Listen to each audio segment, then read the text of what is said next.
داستان خلقت آدم اونجا که میفرماید که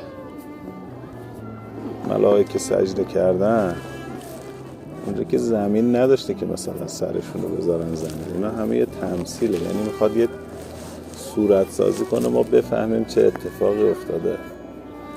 سجده کردن یعنی همه در خدمت آدم قرار گرفتن علی نبینا و علیه السلام، یعنی همه خدمتگزار آدم شده،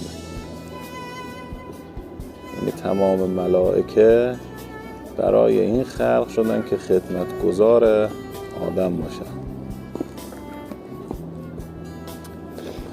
یعنی خلیفه خدا روی زمین.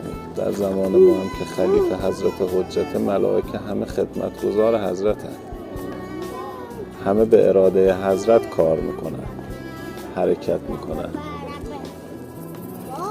در تمام عالم. بله، ملائکه‌ای که اینجا روی زمین میخوان کار بکنن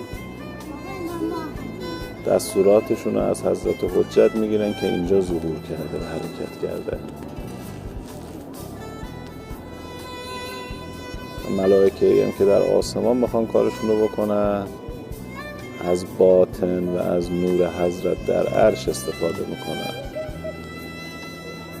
و حیاتشون وابسته به اون نوره، یعنی حی بودنشون هم به واسطه حضرته. اگر کسی هم بخواد حرکت بکنه و سیر کنه به سمت بالا، لاجرم مجبوره، یعنی راهی نداره غیر از این که از حضرت بهره ببره. ملائکه کمک کنن این حرکت کنه به سمت بالا حرکت.